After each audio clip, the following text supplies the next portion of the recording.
আজকের দিনে কনস্টিটিউশনের এমন একটা পার্ট নিয়ে আলোচনা করা হয়তো খুব দরকার, যেটা কনস্টিটিউশনের বেস। আমাদের ইন্ডিয়ান কনস্টিটিউশন মানে ৭৮ বছর পরে আজকে 79th ইন্ডিপেন্ডেন্স ডে। এই যে দীর্ঘ ৭৮ বছর আমরা স্বাধীনতার পর্বে রয়েছি। তার আগে আমরা স্বাধীন ছিলাম না, ব্রিটিশদের অধীনে ছিলাম। কিন্তু এখন কতটা স্বাধীন হতে পেরেছি, আমাদের কনস্টিটিউশন বা আমাদের সংবিধান আমাদের যে জায়গা দিয়েছে, মানে ভারতবর্ষের সাধারণ মানুষকে, সাধারণ জনগণকে যে জায়গা দিয়েছে, সেই জায়গার কতটা উপলব্ধি করতে পেরেছি এবং কতটা আমরা নিজেদের জন্য কতটা পেয়েছি, সেই জায়গাটা দিকটা দেখা এবং সেই জায়গাগুলোকে একটু খোলসা করে আপনাদের সামনে নিয়ে আসার উদ্দেশ্য আজকের ভিডিও। তো প্রিয়েম্বল বা কনস্টিটিউশনের যে কথাগুলো, প্রিয়েম্বল মানে কনস্টিটিউশনের সূচনা বা কনস্টিটিউশনের মূল বক্তব্য, সেটাই হচ্ছে প্রিয়েম্বল। তো এই প্রিয়েম্বলের যে কথাগুলো, কনস্টিটিউশনের মূল বক্তব্য যেগুলো, যারা কনস্টিটিউয়েন্ট অ্যাসেম্বলিতে ছিলেন তারা যেটা ভেবে ভারতবর্ষের কনস্টিটিউশন রচনা করেছিলেন, বা ভারতবর্ষের সাংবিধানিক দিক, তারা যেটা ভেবে ভারতবর্ষের জনগণের যে হিতকারী বা যে যতটা কল্যাণ হবে সেটা ভেবে কনস্টিটিউশন রচনা করেছিলেন, আদৌ সেই পজিশনে আমরা কি আজকে আছি? সেখানে একটা বড় প্রশ্নচিহ্ন থাকলেও হয়তো এই কনস্টিটিউশন বা এই সংবিধান না থাকলে সেই জায়গাটাও আমরা আজকে হারাতাম। কারণ আজকের দিনে কনস্টিটিউশনের মূল্যবোধ, কনস্টিটিউশনের ধারা, কনস্টিটিউশনের বেসিক থিম, অনেক সময় বলা হয় বেসিক স্ট্রাকচার, জুডিশিয়ারির দিক থেকে বলা হয় বেসিক স্ট্রাকচার, আর আমাদের জীবনধারার দিক থেকে আমরা বলি বেসিক দিক। সেই দিকটা হয়তো কনস্টিটিউশন আছে বলে কিছুটা হলেও রক্ষা পায়। তা না হলে আজকের দিনে দাঁড়িয়ে যে পরিমাণ রাজনৈতিক বলো, সামাজিক, অর্থনৈতিক যে যে রকমভাবে চারিদিকে যে অরাজকতা চলছে, সেই অরাজকতার মাঝখানে দাঁড়িয়ে এর কনস্টিটিউশনটা একটা শুধুমাত্র এমন একটা জায়গায় পৌঁছেছে যেখানে কনস্টিটিউশনকে অবজ্ঞা করা একটা সাধারণ মানুষের পক্ষে, বা কোনো ব্যক্তিত্ব যার কাছে ক্ষমতার কিছুটা অংশ হলেও ক্ষমতা আছে, কনস্টিটিউশনকে অবজ্ঞা করা তার কাছে সাধারণ ব্যাপার হয়ে দাঁড়িয়েছে।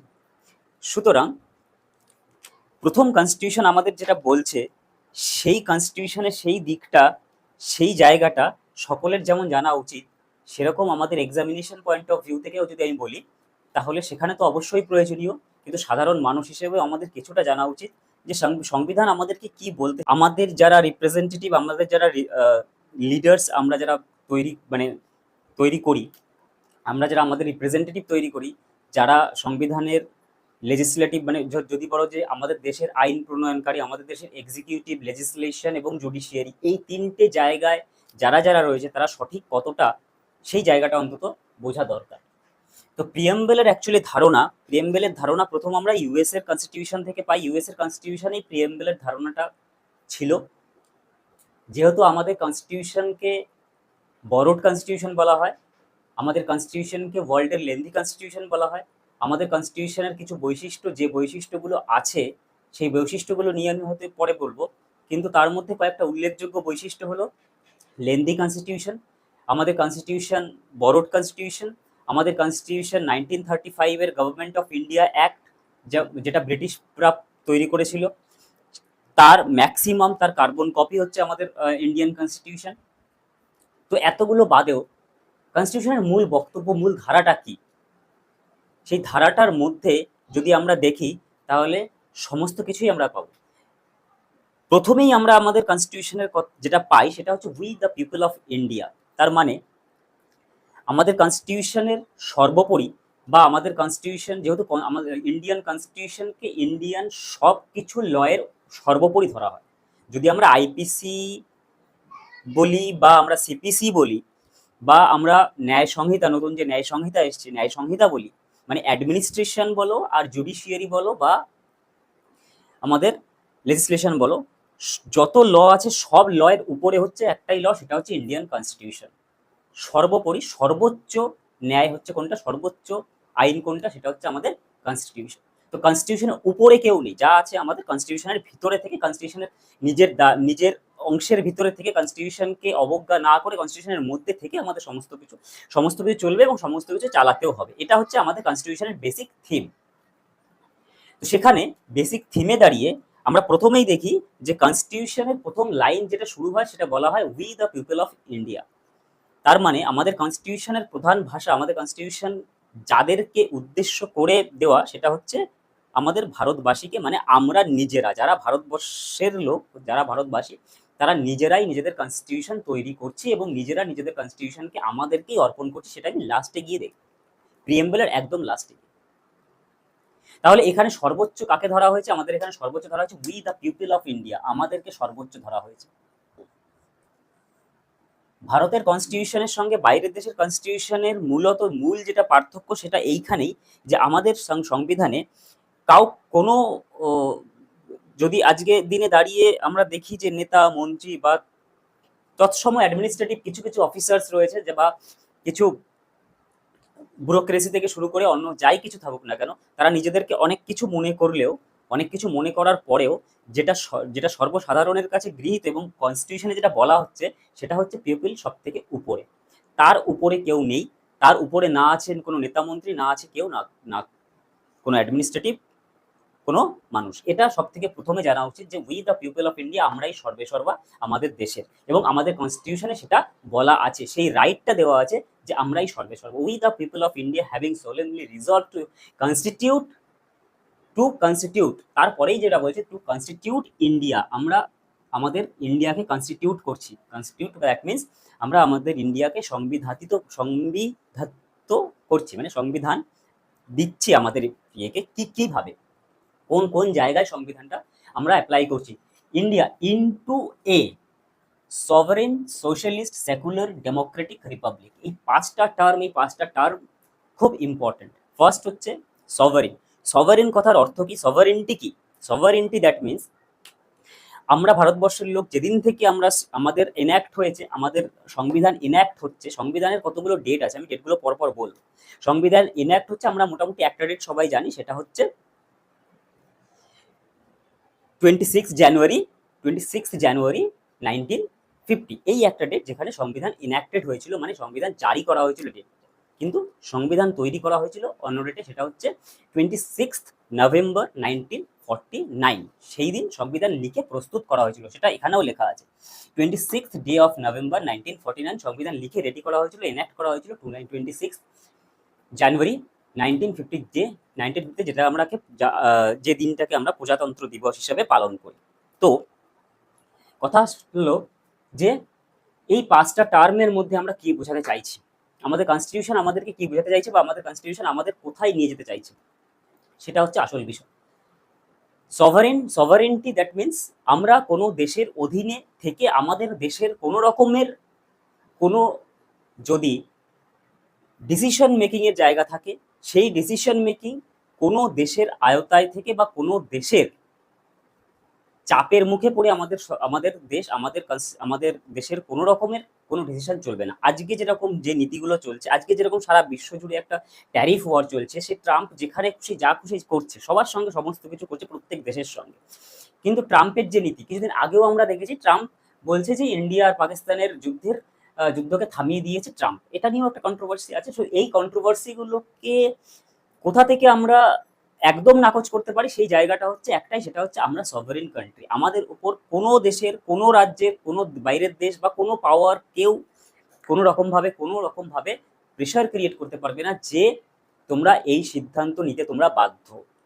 হ্যাঁ, ইন্টারন্যাশনাল রিলেশনশিপে কিছু সময় সমস্ত কিছু মত মেনে, সবার মত মেনে, সমস্ত দেশের মত মেনে কিছু কিছু জায়গায় দাঁড়িয়ে আমাদেরকে সেই মত বা সেই সব কিছু জায়গায় অ্যাডপ্ট করতে হয়, বা একসঙ্গে মিলেমিশে আমরা আলোচনার মাধ্যমে সেটাকে সেটেল করি। বাট এটা নয় কেউ আমাদের উপর চাপিয়ে দিচ্ছে, যেমন চীন এসে যদি বলে তোমাদের এই জিনিসটা করতেই হবে, আজকে বর্ডার রিলেটেড এই জিনিসটা করতেই হবে এবং আমাদেরকে মানতেই হবে, সেটা আমরা কোনোভাবেই বাধ্য নই, কারণ we are a sovereign country. সভারেন্টির মানে হচ্ছে এটাই।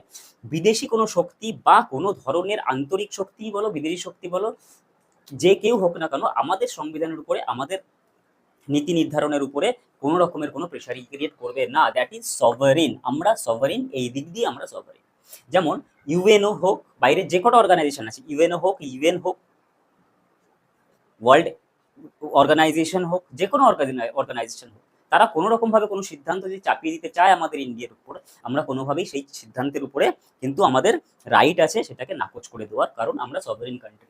সোশ্যালিস্ট, এই সোশ্যালিস্ট কথাটা এবং সেকুলার কথাটা দুটো পরবর্তীকালে প্রথমে যে সংবিধান ছিল, প্রিয়েম্বল ছিল, সেখানে ছিল না, তারপরে আনা হয়েছে। সংবিধানের মধ্যে প্রিয়েম্বল সংবিধানের পার্ট কি পার্ট নয় এটা নিয়েও যেমন বিভিন্ন সুপ্রিম কোর্টে বিভিন্ন রকমভাবে কেস এসছে, সেই কেসগুলো নিয়ে আমি আলোচনা করব পরবর্তীকালে। কিন্তু এবং এটা নিয়েও আলোচনা করা হয়েছে যে প্রিয়েম্বলকে কি কোনো সময় অ্যামেন্ড করা যায়। অ্যামেন্ডমেন্ট কথার অর্থ হচ্ছে যে কনস্টিটিউশনে যখন আমরা কোনো কিছু নতুনভাবে অ্যাড করি বা সেখান থেকে কিছু বাদ দিই, সেগুলোকে বলা হয় অ্যামেন্ডমেন্ট। আমাদের কনস্টিটিউশনের আরেকটা ফিচার হচ্ছে আমাদের constitution not very rigid, not very flexible. That means rigidity এবং ফ্লেক্সিবলের মাঝখানে যে জায়গাটা দাঁড়িয়ে থাকে সেই জায়গাটা হচ্ছে আমাদের কনস্টিটিউশন।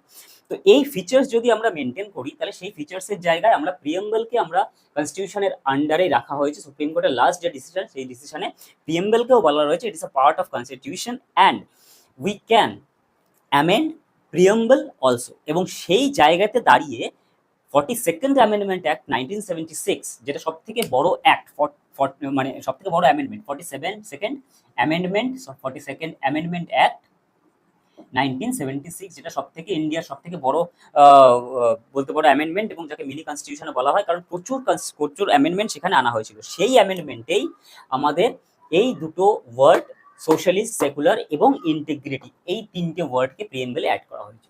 সোশ্যালিস্ট এবং সেকুলার এই দুটো জায়গায়, সোশ্যালিস্ট দ্যাট মিনস, দেখো কয়েকটা ধারা বা কয়েকটা দর্শন সারা বিশ্বে চলে, তার মধ্যে একটা হচ্ছে কমিউনিজম, সোশ্যালিজম, ক্যাপিটালিজম।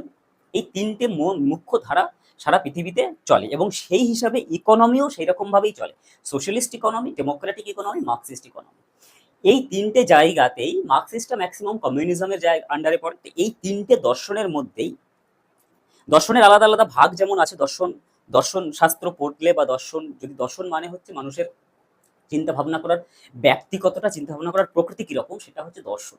তো দর্শন শাস্ত্রে যদি এরকম ভাবে যদি তিনটে জিনিসকে ভাগ করা হয়, সেই তিনটে জিনিসকে ভাগ করার কারণটা কি, মার্কসিজমে কি বলছে, ক্যাপিটালিজমে কি বলছেন, আর সোশ্যালিজমে কি বলছে। যদি আমরা ইকোনমিক্যালি দেখি বা সামাজিক স্তরেও যদি দেখি, সামাজিক স্তরে দেখতে গেলে অনেকটা এর ব্যাপ্তি বিশাল, তো সেটা এখন এইটুকু সময়ের মধ্যে আলোচনা করা সম্ভব না। আমি যদি এরকম ভাবে দেখি সোশ্যালিস্ট জায়গাটা, মার্কসিজম বা কমিউনিজমের মূল বক্তব্য হচ্ছে স্টেট সর্বাধিনায়ক, স্টেটের হাতে সব ক্ষমতা গচ্ছিত থাকবে, এবং স্টেট ভারতবর্ষ মানে কোনো একটি ক্ষেত্রের, স্টেট মানে বলতে পারো সেন্ট্রাল গভর্নমেন্ট বা স্টেট গভর্নমেন্ট, যাই হোক, প্রত্যেকটাকে স্টেট বলা হয়, কনস্টিটিউশনের ভাষায় স্টেট বলা হয়। তো স্টেটের কাজ হচ্ছে প্রত্যেকটা সমস্ত সম্পত্তি স্টেটের অধীনে থাকবে। ধরো সমস্ত কলকারখানা হোক, যত মাইন্স আছে, যা কিছু হোক, যা কোনো একটা স্টেটে যা যা সম্পত্তি থাকে সমস্ত স্টেটের হাতে থাকবে, এবং স্টেট সেটাকে সমানভাবে সবাইকে বন্টন করবে। That is the real communism and Marxism যদি বলতে চাও, তাহলে তার ধারণা এটা। তো সেই ধারণার দিক অনেক, নেগেটিভ দিক, প্রত্যেকটা দর্শনের নেগেটিভ এবং পজিটিভ দুটো দিকই থাকে। তো এই ধারণার নেগেটিভ দিকটা অনেকটা বেশি, এবং অ্যাডপ্ট করাটা খুব শক্ত। কোনো দেশের পক্ষে বা কোনো স্টেটের পক্ষে অ্যাডপ্ট করাটা খুব শক্ত। তার কারণ হচ্ছে এমন পজিশন, যে পজিশনে দাঁড়িয়ে কেউ কিছু করছে না, তাকেও স্টেট যে পরিমাণে ফেসিলিটি দিচ্ছে, যে অনেক কাজ করছে তাকেও সেই পরিমাণে ফেসিলিটি দিচ্ছে। এটা একটা সাধারণ ধারণা, সাধারণ এক্সাম্পল আমি দিচ্ছি, কিন্তু এটাকে পুরোপুরি ফুল ফ্লেজেড আপনারা ধরবেন না। তার কারণ কি? তার কারণ হচ্ছে শুধুমাত্র এইটুকু মার্কসিজম বা কমিউনিজম নয়, কমিউনিজমের আরো অনেক কিছু ধারা আছে, অনেক ব্যক্তি আছে। তো এটা মোটামুটি একটা ব্যক্তি, তো সেই জায়গাটা সম্ভব।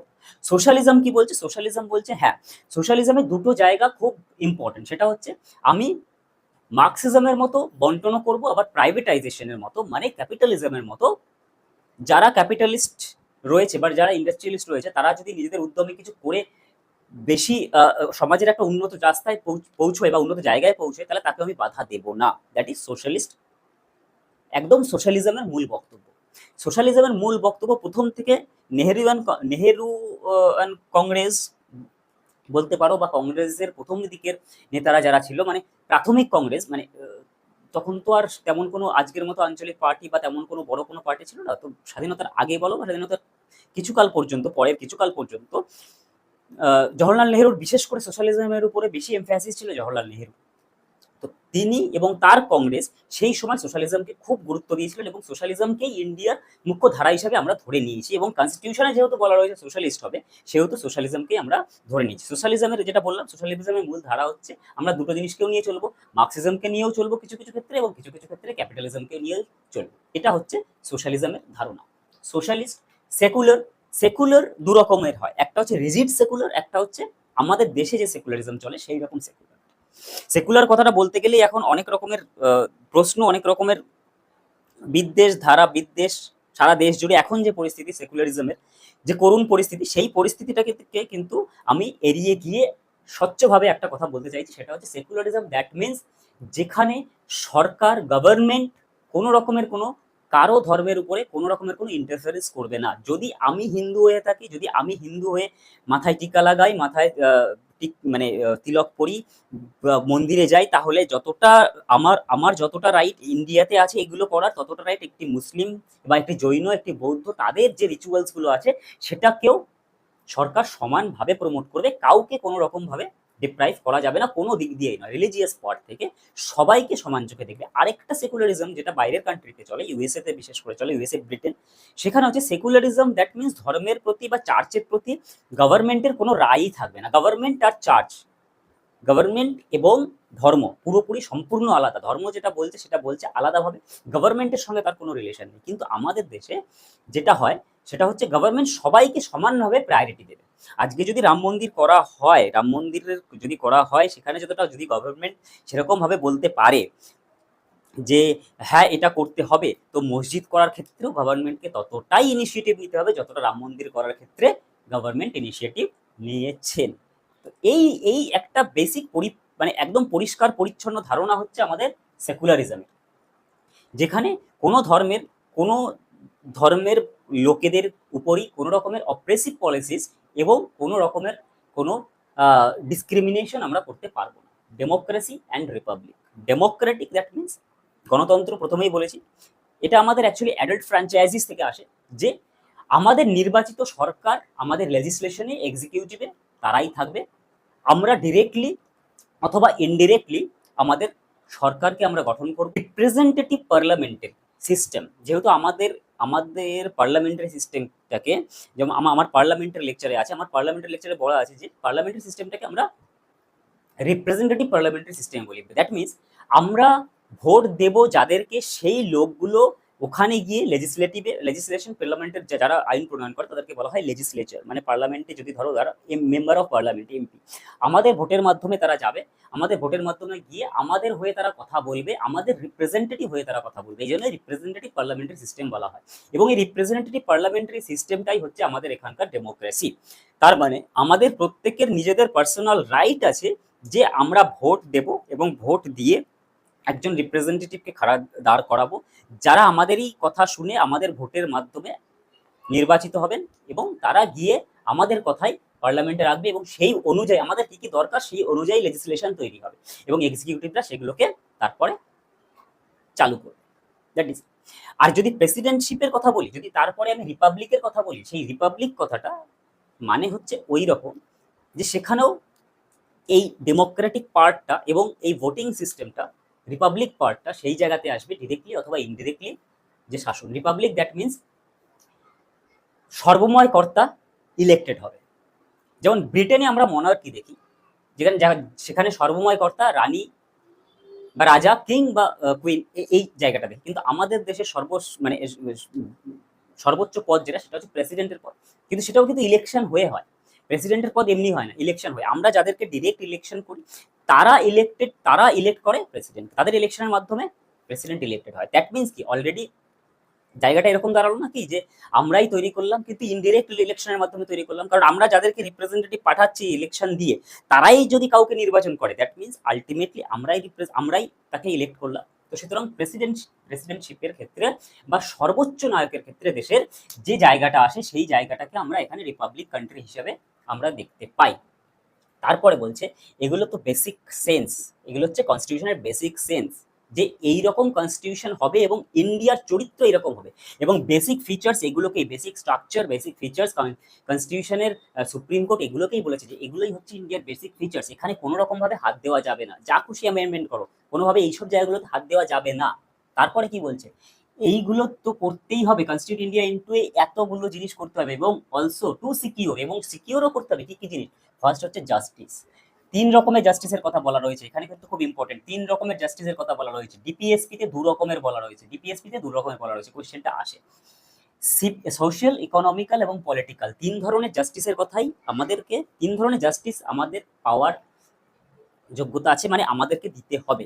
Socially justice, social justice, economical justice, মানে সোশ্যাল, দ্যাট মিনস সেখানে সবকিছু, মানে কে গরিব কে বড়লোক, বা কি হলো না হলো, কে কার কতটা কার কতটা পাওয়ার রয়েছে, কে কতটা বেশি পাওয়ারফুল, সেই হিসেবে জাস্টিস হবে না।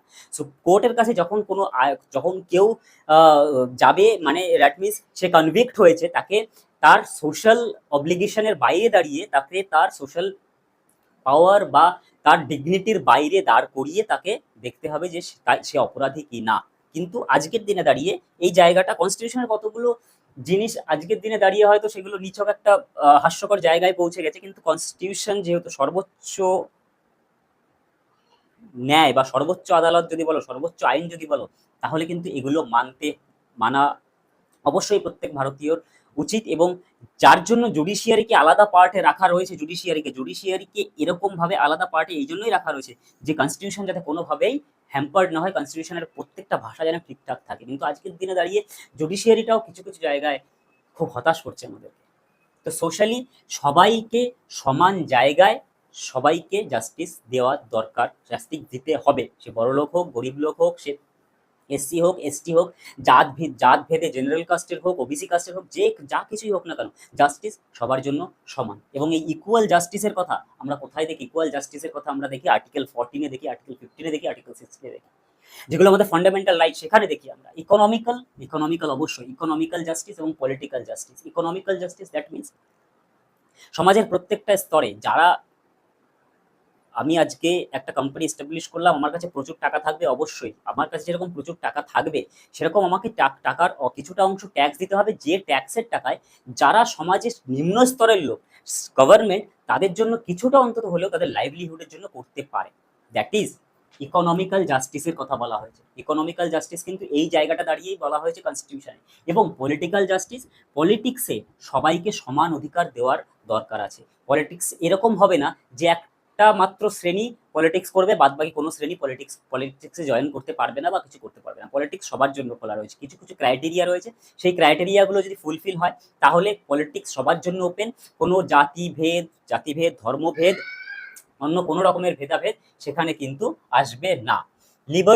লিবার্টি খুব বড় জিনিস। Liberty of thought, expression, belief, faith and worship, that is আমাদের কোথায় বলছে? আর্টিকেল 19-এ কিন্তু আমাদের ফান্ডামেন্টাল রাইটের আর্টিকেল 19-এ এই জিনিসটা পুরোপুরি বলা রয়েছে যে আমাদের লিবার্টি থাকবে কি? আমাদের ভাবনায়, আমাদের এক্সপ্রেশন, কথা বলায়, আমাদের বিলিফ, আমাদের চিন্তা ভাবনায়, আমাদের ফেথ এবং আমাদের ওয়ার্শিপ, সমস্তটা বলা রয়েছে আমাদের ফান্ডামেন্টাল রাইটে। ফান্ডামেন্টাল রাইটের যদি আমরা 14 থেকে 32 পর্যন্ত আমরা দেখি, 28, 29, 30 ওয়ার্শিপের ক্ষেত্রে, আমরা যদি বিলিফ এক্সপ্রেশন যদি বলি 19-এর ক্ষেত্রে, থটস যদি বলি 19-এর ক্ষেত্রে, প্রত্যেকটা ক্ষেত্রে প্রযোজ্য।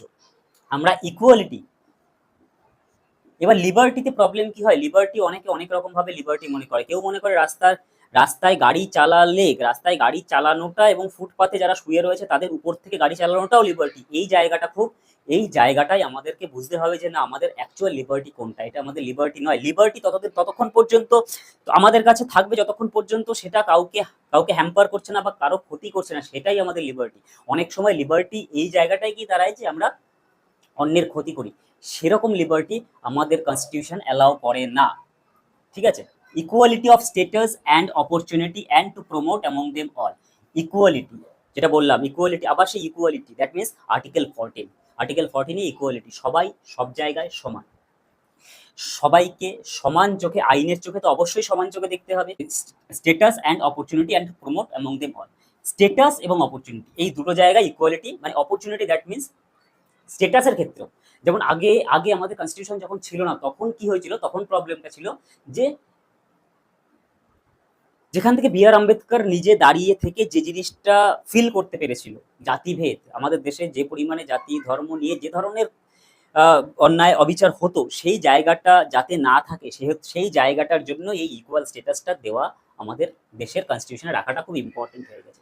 স্ট্যাটাস অ্যান্ড অপরচুনিটির ক্ষেত্রেও সেম। আমরা আর্টিকেল 15-16 যেটা বলছি, সবাইকে কোনো রকমভাবে কাউকে কি বলেছিলাম, sex, race, place of birth, তারপর কাস্ট, রিলিজিয়ান, তাই তো? এই পাঁচটার কোনো বেসিসে আমরা কাউকে ডিসক্রিমিনেট করতে পারবো না, কাউকে কোনো অপরচুনিটি থেকে বাধা দিতে পারবো না, কারো স্টেটাসকে আমরা ক্ষতিগ্রস্ত করতে পারবো না, শুধুমাত্র এই বেসিসে।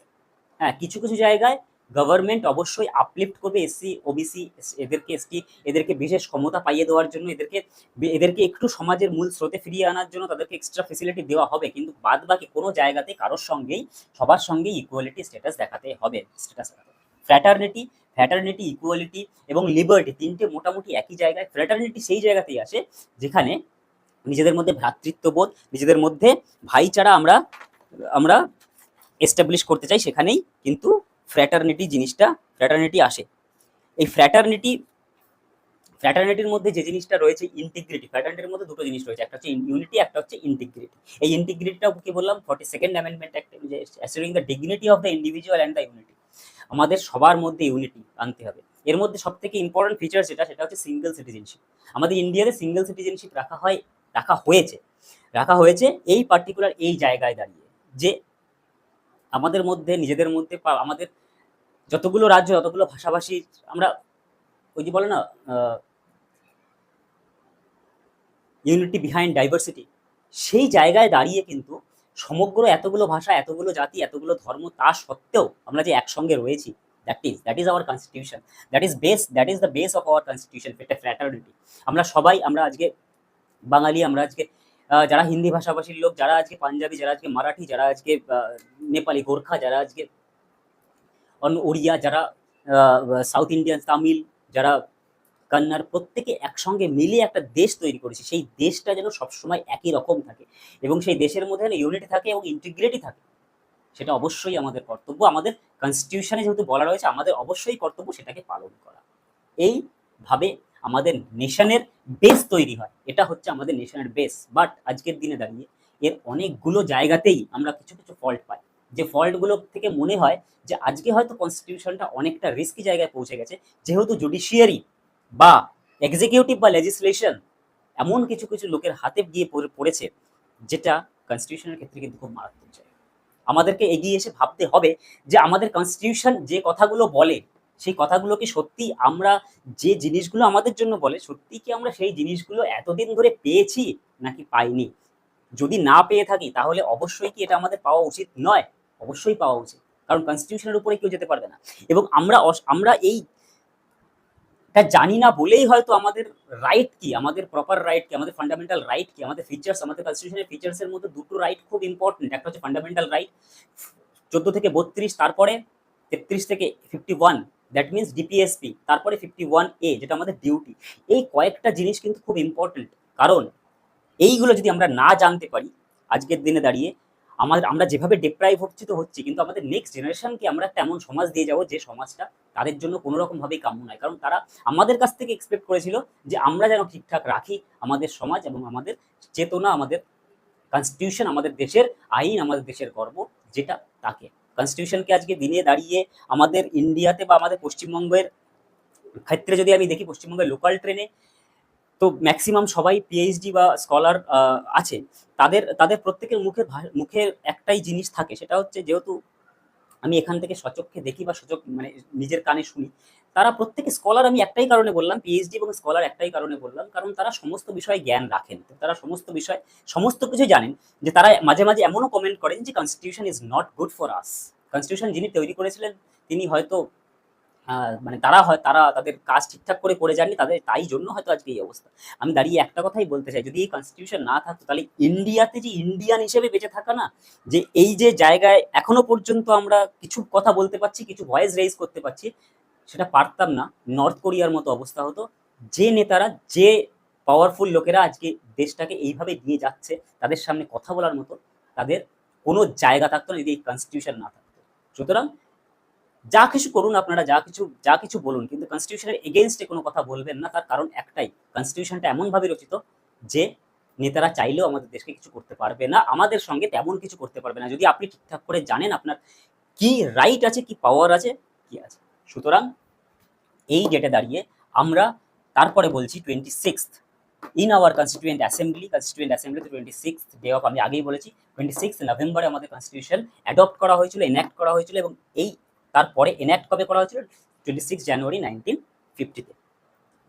এখান থেকে কয়েকটা ইম্পর্টেন্ট যদি উক্তি আমি বলি, ঠাকুরদাস ভার্গব, যিনি কনস্টিটিউয়েন্ট অ্যাসেম্বলির একজন খুব নামকরা ব্যক্তিত্ব ছিলেন, তিনি বলেছিলেন the preamble is the most precious part of the constitution. Most precious part of the constitution কেন তো বললাম, এই টোটাল যত যা কিছু প্রিয়াম্বলে শুধু বলা রয়েছে, সারা কনস্টিটিউশনে যতগুলো আর্টিকেল রয়েছে, এখন 470টা আর্টিকেল, যখন প্রথম তৈরি হয়েছিল তখন 395টা আর্টিকেল ছিল, এখন 470টার কাছাকাছি আর্টিকেল। সব আর্টিকেলের মূল ভিত্তি কিন্তু এই প্রিয়াম্বল, যা প্রিয়াম্বলে বলা রয়েছে তাই।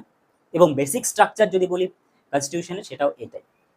And the soul of our constitution, and the soul of our, যদি এই কোয়েশ্চেনটা আসে তাহলে সেখান থেকে অ্যান্সার কিন্তু এটাই হবে। সোল অফ আওয়ার কনস্টিটিউশন কে বলেছিলেন? Thakurdas Bhargava. It is the key to constitution, it is the key to constitution. UPSC কিন্তু এইসব জায়গা থেকেই কোয়েশ্চেনগুলো করে।